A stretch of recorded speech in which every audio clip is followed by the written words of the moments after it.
Диалог за последний год развивался поступательно. Мы использовали, конечно же, и технологию формата онлайн, но целый ряд встреч состоялся в очном формате, включая мой визит в Индию весной этого года. И вот теперь внимание уделили развитию политического диалога, подготовке содержательного наполнения будущего российско-индийского саммита, который запланирован на этот год, но конкретную дату наши лидеры определят в зависимости от развития ситуации с пандемией коронавирусной инфекции. В этой сфере, в борьбе с COVID-19 у нас уже немало сделано. Российский фонд прямых инвестиций заключил с ведущими фармацевтическими компаниями Индии соглашение по выпуску российского препарата. Опытное производство в экспериментальном плане уже было опробировано. Сейчас соответствующие структуры согласовывают, как сделать его уже в промышленном масштабе. И уверен, что производство российского препарата на территории Индии несет существенный вклад в общемировые усилия по борьбе с этой инфекцией. Говорили мы и о том, как нам сейчас согласовать свои действия с учетом того, что все-таки гражданам необходимо передвигаться, посещать другие страны. У нас есть некоторые идеи на сей счет, которые предложили наши индийские друзья.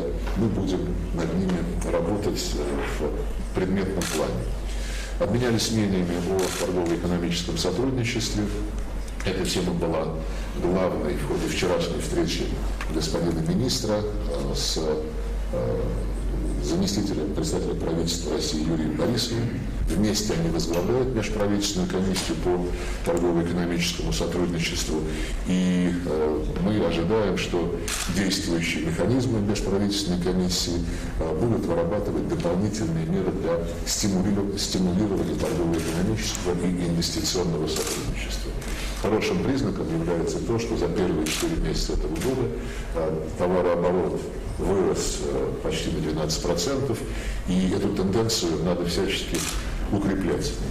Подтвердили необходимость подписания обновленного соглашения о защите капиталовложений, до согласования программы торгово-экономического и инвестиционного сотрудничества до 2030 года и завершения работы над целым рядом других документов, которые на самом деле смогут вывести наше взаимодействие на качественный новый уровень. В этом же направлении мы заинтересованы в том, чтобы как можно скорее начались переговоры между Индией и Евразийской экономической комиссией по формированию зоны свободной торговли. Соответствующая рабочая группа сформирована. Надеемся, что в ближайшее время будет определена дата ее первого заседания. Напомню, что пару недель назад, 29 июня, состоялось знаковое событие для нашей кооперации в сфере мирного атома, имею в виду заливку первого бетона для 5-го блока атомной электростанции Кудан-Кулам. Это еще один пример успешной реализации совместных планов в одной из ключевых областей российско-индийского партнерства. Важное место в наших отношениях занимает военно-техническое сотрудничество. Обменялись информацией о ходе выполнения текущих контрактов, о работе по расширению соответствующей договорно-правовой базы. Мы подтвердили готовность участвовать в проектах по локализации производства российской продукции военного назначения и созданию совместных предприятий на индийской территории в рамках реализации объявленных индийскими коллегами программ замещения импорта «Делай в Индии» и «Самодостаточная Индия». Мы уверены, что наращивание усилий в этом вопросе, в этой области в полной мере отвечает национальным интересам наших стран, интересам региональной безопасности. Мы отметили позитивное развитие взаимодействия в области мирного освоения космоса, в первую очередь в рамках поддержки нашей госкорпорации «Роскосмос» индийской пилотируемой миссии «Гаганьян». Отметили близость или совпадение подходов по ключевым проблемам современности, актуальным региональным сюжетам, в их числе политическое урегулирование очень непростой ситуации в Афганистане, положение в Сирии и усилия по созданию благоприятных условий для урегулирования через межсирийский диалог ситуация вокруг иранской ядерной программы и другие темы. Мы высоко оцениваем качество и масштабы тесного сотрудничества наших стран, в том числе в ООН, где сейчас Индия является членом Совета Безопасности, а также в рамках двадцатки, Шанхайской организации сотрудничества, БРИКС. Перспективными представляются и дальнейшие контакты в формате России, Индии и Китая. Мы планируем очередную встречу на уровне министров в обозримой перспективе. Говорили мы подробно о процессах в Азиатско-Тихоокеанском регионе. С обеих сторон четко подтверждена позиция в пользу сохранения и укрепления центральной роли АСЕАН в архитектуре безопасности, которая сформировалась здесь за последние десятилетия, включая Восточно-Азиатские саммиты, включая региональный форум АСЕАН по вопросам безопасности, встречи министров обороны АСЕАН и партнеров и другие форматы. Мы признательны нашим индийским коллегам за конструктивный настрой и готовность продолжать тесное согласование действий. etc., and other formats as well. We are grateful to our Indian colleagues for their constructive approach and their readiness to closely cooperate with us on the international arena. The talks were very successful, and I am grateful to my colleague, and I give the floor over to him. Thank you. Ladies and gentlemen of the press, I'm very happy to speak to you at the conclusion of the talks I've had this morning with Foreign Minister Lavrov. I would say the talks were, as always, very warm, comfortable, comprehensive, I think productive. We, in many ways, built upon the conversation we had when the Foreign Minister was in Delhi in April this year. Before the talks today, I was in Moscow yesterday. I delivered a talk at EAM on why our partnership is a special and privileged partnership. I think the uniqueness of our relationship was demonstrated, reaffirmed in many ways by our discussion today. I also had a very good meeting yesterday with Deputy Prime Minister Yuri Borisov, where we went through issues relevant to the Intergovernmental Commission. So let me speak a little bit about the talks this morning with the Foreign Minister. I think what it showed was that despite the fact that so many things are changing in our world, both before and as a result of the COVID-19 pandemic, our time-tested and trust-based relationship is very much not just in place, but remains very strong, continues to grow. We are seeing that in different ways, and I would like to, right at the start, express my appreciation for the support we got from Russia during the second wave of the COVID pandemic this year. There were 4 consignments which were flown in on a very expedited basis by the Russian government. And of course, as you've also heard, now India has become a partner of Russia in the production and use of the Sputnik V vaccine. And we believe that this is not only good for the two of us, but it has positive implications for the rest of the world. Now, we've always seen our relationship with Russia as a contribution to global peace, security, and stability. I think what what makes our working together so natural and comfortable is our belief in a multipolar global order. We consider that to be the 21st century. Now, much of our talks, especially the bilateral side of it, was to review the progress in different dimensions of our very broad-ranging cooperation.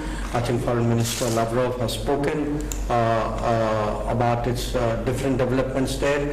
I don't want to repeat that, but I would recognize that we've actually made very good progress, even though for the last 1 year a lot of this has been through virtual contacts. And I can assure you that when the annual bilateral summit takes place this year, the development, the progress in our cooperation will be very much on display before all of you. A new dimension that has been added to our relationship, of course, is the agreement to hold a 2+2 dialogue of foreign and defense ministers we felt that we should do that sometime as per mutual convenience this year. Otherwise, I can say we are very satisfied with the all-round development of our relations. Again, as you know, a lot of our cooperation is focused on the nuclear, space, energy and defense sectors. The Kudankulam nuclear power plant project is on track, and you heard from Mr. Lavrov tell you that the concrete first pour for Unit 5 has taken place. Space again has both practical and I would say symbolic importance for our relationship. You have been our original and strongest partners on the space side. The energy cooperation between us has grown very significantly in the last few years, and we see that today reflected both in new potential investments and long-term commitments which we have agreed to in the field of oil and gas. Our defense military technical cooperation, but I would say even industrial collaboration today has been strengthened by a Russian interest in Make in India program, which is very visible. Moving beyond the established areas, we have been discussing greater inter-regional cooperation, particularly with the Russian Far East. We spoke about how we could take that forward. There are some agreements which have to be signed. I think we made some progress there. We discussed connectivity, especially the North-South corridor. We discussed it yesterday with Mr. Borisov, but also today with Mr. Lavrov. The Chennai-Vladivostok Eastern Maritime Corridor as well. I briefed him about, what is happening in terms of developments in India, and I think overall our sense of economic cooperation and science and technology cooperation was very positive. In terms of regional and global issues, India is poised to hold the presidency of the Security Council in August. So I shared with Foreign Minister Lavrov our plans and ideas for that month, and we obviously value Russian participation and cooperation in that regard. I would say in the UN Security Council, this is not a surprise, in fact it is very much a natural happening that we have worked very cooperatively and very positively. So the strength of our strategic partnership, I think, is also today expressed when it comes to deliberations in the UN. India is currently the chair of the BRICS and also of the RIC, so that is also something we discussed. We have common membership of G20, of ASEAN-led forums, of SCO, of SICA. So we have an SCO Foreign Ministers meeting coming up very soon, so we've spent some time on that. In terms of specific regions, of course, the situation in Afghanistan occupied a lot of our attention because it has a direct implication for regional security. We believe that the immediate need of the day is really a reduction in violence, and if we have to see peace within Afghanistan and around Afghanistan, that's important for India and Russia to work together to ensure that much of the progress that we have seen in economic and social and democratic terms are maintained. We are both committed to an independent, sovereign, united and democratic Afghanistan. Beyond Afghanistan, we spoke in some detail about what was happening in Syria, what the Iran issue, spent some time on Libya, and we have both long-standing interests in the region. We believe that peace and stability in such a sensitive region is very, very important for global interests. From my side, I share our viewpoint on the Indo-Pacific. We support cooperation that reflects the multipolar and rebalanced character of global politics. What I told the Minister Lavrov, which I repeat to you, is we are very much committed to the centrality and the unity of the ASEAN. And we believe that the Indo-Pacific Oceans Initiative that we tabled in the East Asia Summit is very important for the larger region. We, of course, because of our larger geopolitical compatibility with Russia, we see a more active Russian presence and participation in the region as something very, very important. So once again, what I would conclude by saying is it was a very good discussion. It is very much part of a regular, continuous dialogue that we have been having. It's very good to be back, Minister Lavrov. And I would say we have today made good progress as part of preparations for the summit. Thank you very much. Пожалуйста, переходим к вопросам. Телеканал Rush TV. Спасибо, Сергей Викторович. Сегодня движение «Талибан» в Москве заявило, что уже контролирует 85% территории страны, в том числе там некоторые КПП с Ираном. Какие дополнительные меры может Россия уже предпринимать вместе с Таджикистаном, чтобы для укрепления границы, тем более, что там уже 2/3 этих границ под контролем Талибана. И может ли мир снова смириться с тем, что Афганистан под контролем Талибана без либо договоренности с правительством Кабула? Господин министр, для Индии, как можете прокомментировать развитие ситуации в Афганистане? And can the world make its peace with the fact that Afghanistan will be controlled by Taliban with no negotiations with the government in Kabul? And Mr.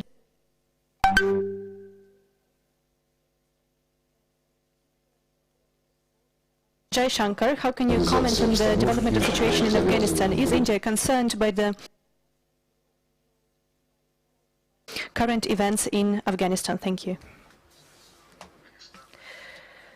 As for Afghanistan and whether the world can make its peace with the situation as it is now, I guess we should address this question to the Afghani themselves.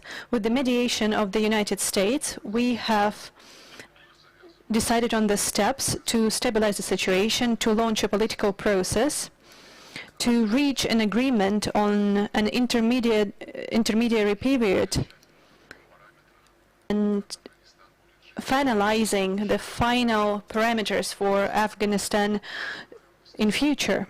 I believe that the decision should be made by Afghanistan itself, but the agreements between Washington and Taliban were welcomed all around the globe, and now we want to see those agreements implemented in practice. As for the ongoing clashes, I believe that the situation in Afghanistan is of great concern to us from the viewpoint that this situation might spill over the borders to the countries, our allied countries. The Taliban has now taken the cross-border points on the border with Iran, on the border with Tajikistan. As far as those events take place in Afghanistan, we are not going to undertake any measures except for urging for a political process to go forward, which was supported by the people of Afghanistan.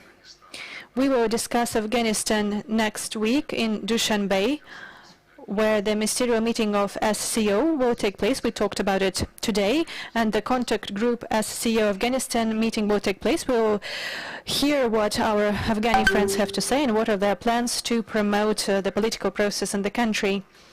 And also next week in Tashkent, we'll have a conference of the Central and Southern Asia. And I believe that the Afghanistan issue would be also of high importance during the discussions, and we hope that all the participants would send a strong message to all the people of Afghanistan to start negotiating for real.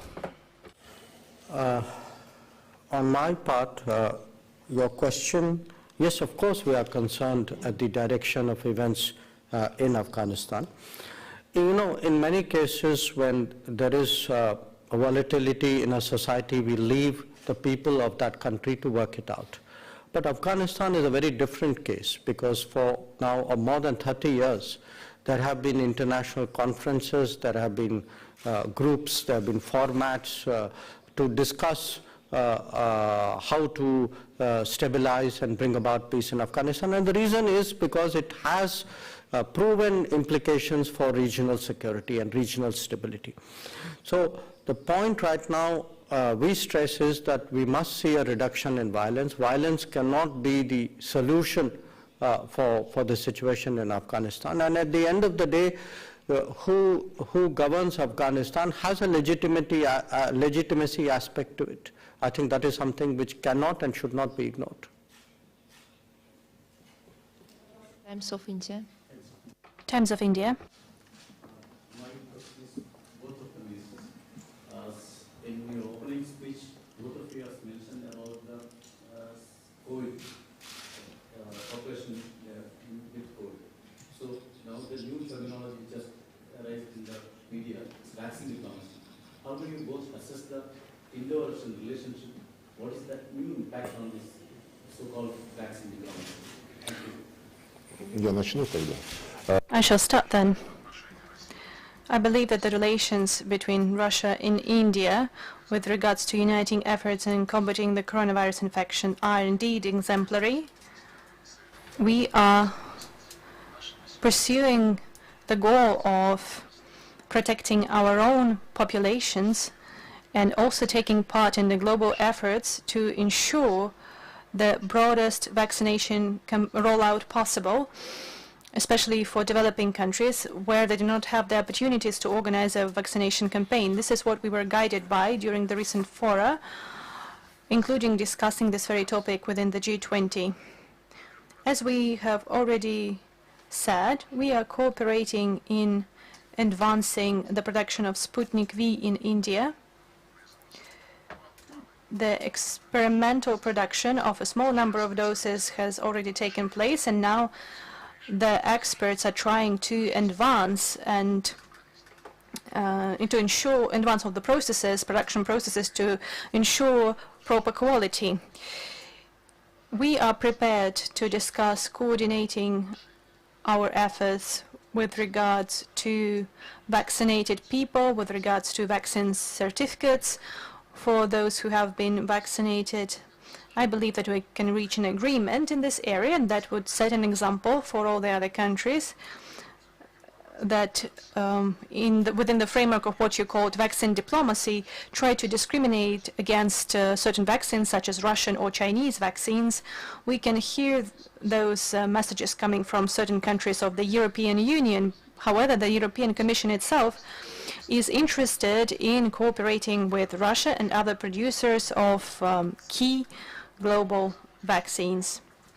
And apart from the G20, where we discussed this very topic, we are also working on using the Shanghai Cooperation Organization and BRICS and other structures for this very end, where Russia participates. India and Russia are both against the attempts to politicize this situation, against the attempts to be guided by unfair competition. And I guess most countries around the globe share this response. Thank you. Let me make 3 points. One, that the COVID challenge has actually provided an occasion for India and Russia actually to demonstrate the strength of their cooperation. We are seeing that today in the production of Sputnik vaccine. I completely agree with my Russian counterpart. I think we have to protect our population and help the world, and the two go together, that they are part of the same issue. The second point I would make is regarding travel. We believe that the basis for travel should be testing, that if people who are tested before for international travel, who are tested before travel and tested on arrival is a good enough basis for travel. But some countries have now introduced the issue of vaccination. So we will have to reach, obviously, some understanding, and that is something I've discussed today. How do we make sure that we are not discriminated against, and how do we reach understandings between ourselves about the travel of our citizens to each other's countries? The third issue is actually not a vaccine issue, it's an economic recovery issue. that all our economies have been negatively impacted by the COVID. So a large part of the discussions I had with Deputy Prime Minister Borisov and with the Foreign Minister today was how can India-Russia economic cooperation speed up economic recovery for us. Пожалуйста, News.ru. News.ru, please. You have already mentioned the negotiations on creating a free trade area between EU and India. How do you assess those negotiations? Are there any developments, and are there any clarity with regards to the time the agreement would be signed? Yes, there is some clarity when it comes to the launch of negotiations. We have created a relevant working group, and the participants will decide on the first meeting as soon as the coronavirus situation would allow. I believe that such negotiations should not be held online. We need to have meetings in person. We have our own interest, as our Indian friends do, to make this process expeditious and to reach an agreement. And in the context of the negotiations, we will also take into account such a circumstance that the EAEU, with regards to its internal and external relations, especially where free trade area agreements have been signed, an important place is given to mutual payments issues, especially considering the issues we observe on global markets and attempts to introduce sanctions when it comes to the use of United States dollar. So we are actively introducing in our trade turnover with our EAEU countries and other countries of introducing payments in our national currencies. And I believe that our Indian colleagues have very good starting positions. Back in 2018, our Russian national card system and Indian national corporation signed a memorandum of cooperation when it comes to the possible use of mutual capacities in this area, and I believe that would help us create a favorable climate for negotiations on the free trade area and its further functioning. I have very much to add to it, except I think we have seen progress in the negotiations, and we are now looking for physical meetings to take it forward. Спасибо. Thank you. Yes.